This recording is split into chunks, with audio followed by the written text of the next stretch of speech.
Hello dear aspirants, welcome to JK civil services. Hope you all are doing well. तो आज के video में हम डिस्कस करेंगे test number 8 of the computer. ठीक है, जो किसका सेक्शनल टेस्ट है, फाइनेंस अकाउंट असिस्टेंट एग्जामिनेशन का। ठीक है, वीडियो शुरू करने से पहले आप देख सकते हैं आपकी स्क्रीन पे टेस्ट सीरीज़ का शेड्यूल आया होगा जो हमारी ऐप पे अवेलेबल है बहुत ही अफोर्डेबल प्राइस में। इस टेस्ट सीरीज़ में आपको क्या मिलेंगे, आपको 50 टेस्ट मिलेंगे जिसमें 40 सेक्शनल होंगे और 10 फुल लेंथ टेस्ट है और सारे टेस्ट लेटेस्ट पैटर्न पे ही है।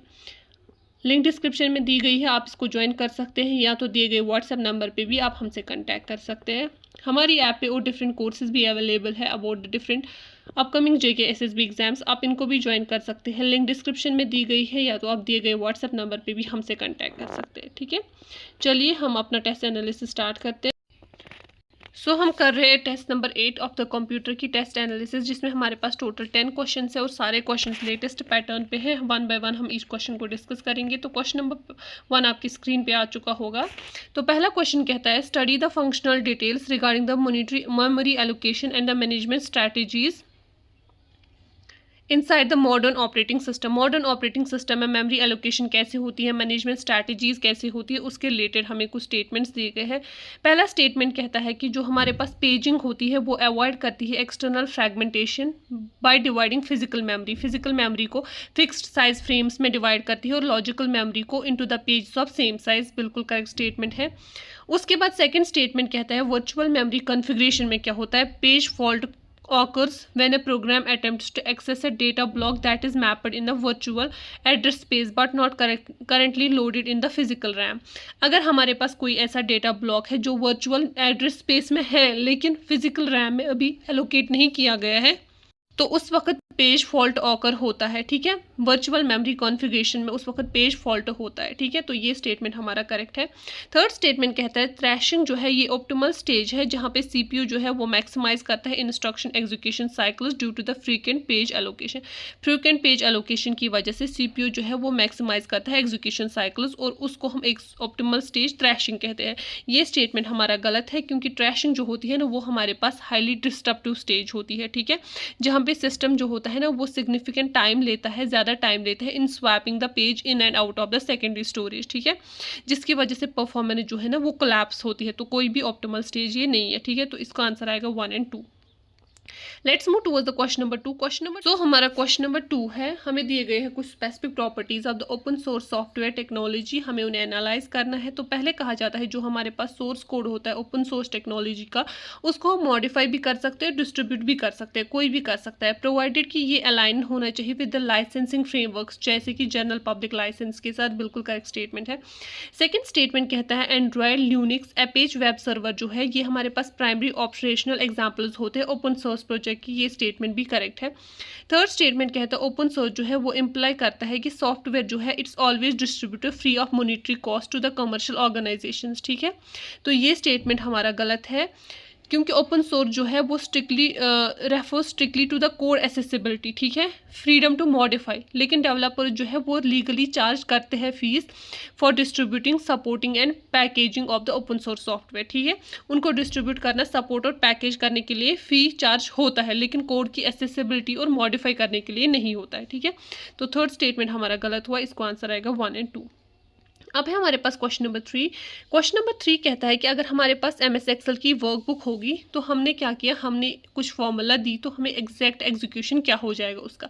तो फॉर्मूला है सम इफ्स D2 से लेकर DN, C2 से लेकर C10 जो है वो ग्रेटर देन 50 होना चाहिए और E2 से E10 जो होता है वो हमारे पास होना चाहिए पेड। ठीक है, less and greater than paid. अगर हम एंटर करेंगे ये फॉर्मूला तो हमें किस सेल में एंट्री मिल जाएगी। ठीक है, तो हमें क्या मिलेगी, अगर हमें इसका मतलब होता है सम वैल्यू जो है उसका रेंज होना चाहिए D2 से D10 तक, जिसका कॉरस्पॉन्डिंग वैल्यू जो है वो C2 से C10 तक होना चाहिए और ग्रेटर देन 10 होना चाहिए। और वैल्यू जो है E2 से E10 तक वो इक्वल टू पेड नहीं होना चाहिए, लेस देन या ग्रेटर देन होना चाहिए बट इक्वल टू पेड नहीं होना चाहिए। तो इसका एग्जैक्ट एग्जीक्यूशन ये होता है अगर हमारे पास ये वाली फॉर्मूला आएगी। ठीक है, तो इसका आंसर आएगा A part. Let's move towards the question number 4। Question number 4 कहता है कि एग्जामिन करने हैं characteristics of malware and network threats. ठीक है, तो सबसे पहले कहा जाता है कंप्यूटर वर्म जो है वो रिक्वायर करती है एक्टिव होस्ट प्रोग्राम और द ह्यूमन इंटरेक्शन, ताकि वो एग्जीक्यूट हो जाए और स्प्रेड हो जाए अक्रॉस द सिस्टम। ऐसा कुछ नहीं है, कंप्यूटर वर्म जो होती है ना वो सेल्फ रेप्लिकेटिंग होती है और वो प्रोपेगेट होती है independently through out the network. ठीक है, तो पहला स्टेटमेंट हमारा गलत हुआ। सेकेंड स्टेटमेंट कहता है कि रैंसमवेयर जो है वो इनक्रिप्ट करता है स्ट्रक्चरल के यूज़र फाइल्स को और डिमांड करता है फाइनेंशियल कंपनसेशन ताकि वो रेस्टोर कर सके एक्सेस को। ये स्टेटमेंट हमारा करेक्ट है। थर्ड स्टेटमेंट कहता है कि antivirus heuristic analysis checks code signatures against known database without evaluating real time operation behaviours. ये थर्ड स्टेटमेंट जो है ना ये थोड़ा सा इन्वर्टेड है। ठीक है, ह्यूरिस्टिक एनालिसिस जो है वो डायनेमिक एनोमोलीज होती है जो डायनेमिक होती है और उनका बिहेवियर भी डायनेमिक होता है, जबकि सिग्नेचर जो होता है ना वो मैच करता है चेक्स डेटाबेस हैशेस। ठीक है, तो ये हमारे पास जो सिग्नेचर है, सिग्नेचर को उल्टा दिया है ह्यूरिस्टिक एनालिसिस का और ह्यूरिस्टिक को दिया है सिग्नेचर का। ठीक है, तो ये थोड़ा सा इन्वर्ट किया है, तो थर्ड स्टेटमेंट हमारा गलत हुआ। इसमें हमारे पास सिर्फ सेकंड स्टेटमेंट करेक्ट है, तो इसका आंसर आएगा 2 only. Let's move towards the question number 5। Question number 5 हमारे पास मैच द फॉलोइंग टाइप्स है। एक टाइप से कंपोनेंट है, हमें उसको इसके फंक्शनल डेफिनेशन के साथ मैच कराना है। ठीक है, सबसे पहले हमारे पास है माइक्रो कोड या फर्मवेयर। तो ये हमारे पास होता है low level structural core embedded permanently in the hardware ROM to initialise the boot task. ठीक है, तो एक को आ जाएगा हमारे पास 2। उसके बाद हमारे पास है कैची मेमोरी। कैची मेमोरी जो होती है वो volatile high speed intermediate storage होती है जो हमारे पास within near processor core होती है, तो बी को आ जाएगा 1। अब उसके बाद कंट्रोल यूनिट की बात करें तो कंट्रोल यूनिट जो होता है वो हमारे पास प्रोसेसर कंपोनेंट होता है जो डायरेक्ट करता है डेटा फ्लोज और डिकोड करता है इंस्ट्रक्शंस को एंड ऑस्चिलेट करता है टाइमिंग्स को। ठीक है, तो सी को आ जाएगा हमें 4। और डिवाइस ड्राइवर की बात करें तो ये एक सिस्टम सॉफ्टवेयर होता है जो ब्रिज करता है फिजिकल प्रोसेसिंग पाथवेज को एप्लीकेशन यूजर स्पेसेस के साथ, तो डी को आ जाएगा 3। 2143 2143 हमारे पास आएगा सी पार्ट। ठीक है, क्वेश्चन नंबर 6 देखते हैं। क्वेश्चन नंबर 6 कहता है कौन सा आर्किटेक्चरल मॉडल है जो यूज करता है central hub to connect the all peripheral nodes creating a single point of failure if central hardware controller stops functioning. ठीक है, तो ऐसा कौन सा आर्किटेक्चरल मॉडल होता है जिसमें हमारे पास एक सेंट्रल हब होता है जिसकी वजह से बाकी पेरिफेरल नोड जो होते हैं इसके साथ कनेक्ट होते हैं, तो इसको आ जाएगा स्टार टोपोलॉजी। ठीक है, क्योंकि सारे एंड पॉइंट्स जो होते हैं वो कनेक्टेड होते हैं टू ए सेंट्रल स्विच और सेंट्रल हब। ठीक है, और सेंट्रल डिवाइस अगर ऑफलाइन हो जाता है, बंद हो जाता है, तो सारा हार्डवेयर कंट्रोल स्टॉप हो जाता है। ठीक है, तो इसको आएगा सी पार्ट। क्वेश्चन नंबर 7 है हमारे पास कुछ ऑपरेशनल डिफरेंसेस दी गई है between the network interconnectivity hardware, उनको हमें रिव्यू करना है। तो पहला स्टेटमेंट कहता है नेटवर्क स्विच जो है वो हमारे पास रीड करता है इनकमिंग पैकेट्स डेटा और फॉरवर्ड करता है इसको strictly to the specific physical port containing to destination device. जो हमारे पास नेटवर्क स्विच होता है वो रीड करता है इनकमिंग पैकेट डेटा, जो भी इनकमिंग डेटा होता है उसको रीड करता है और स्ट्रिक्टली उसको फॉरवर्ड करता है to the specific physical port. ठीक है, ताकि जो कनेक्ट होता है डेस्टिनेशन डिवाइस के साथ। ये स्टेटमेंट हमारा करेक्ट है। सेकेंड स्टेटमेंट हमें कहता है कि नेटवर्क हब जो है वो ब्रॉडकास्ट करता है इनकमिंग डेटा फ्रेम्स को indiscriminately to all the ports causing increased packet collision. ठीक है, नेटवर्क हब जो है वो सबको करता है वो, ये स्टेटमेंट भी करेक्ट है। थर्ड स्टेटमेंट कहता है routers operate strictly at the data link layer 2 of the OSI model using the MAC address.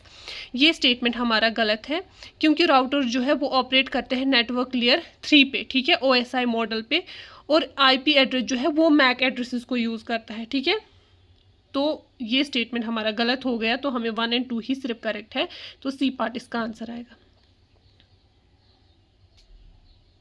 So question number 8 है हमारे पास what does the term phishing describe within the modern data transmission and security network. Modern data transmission और security network में phishing का क्या मतलब होता है। फिशिंग जो होता है ये हमारे पास होता है सोशल इंजीनियरिंग और विजुअल डिसेप्शन। ठीक है, जिसकी वजह से यूज़र को मैनिपुलेट किया जाता है in compromising their security parameters. ठीक है, तो ये हमारे पास आएगा B part using the deceptive emails and spoofed interfaces to trick the individual in disclosing their sensitive credentials और फाइनेंशियल डिटेल्स। ठीक है, क्वेश्चन नंबर 9 है हमारे पास assess the formatting limitations and layout properties of PDF document standard. ठीक है, हमें formatting limitations और लेआउट प्रॉपर्टीज दी गई है, हमें इसमें से बोलना है कौन सा करेक्ट है। ठीक है, PDF जो होती है वो इंडिपेंडेंट एप्लीकेशन सॉफ्टवेयर होता है, hardware configuration and underlying operation systems. ठीक है, PDF जो होते हैं वो इंडिपेंडेंट होते हैं किससे, एप्लीकेशन सॉफ्टवेयर से, हार्डवेयर कॉन्फ़िगरेशन से भी और अंडरलाइनिंग ऑपरेशन सिस्टम से भी। ये स्टेटमेंट हमारा करेक्ट है।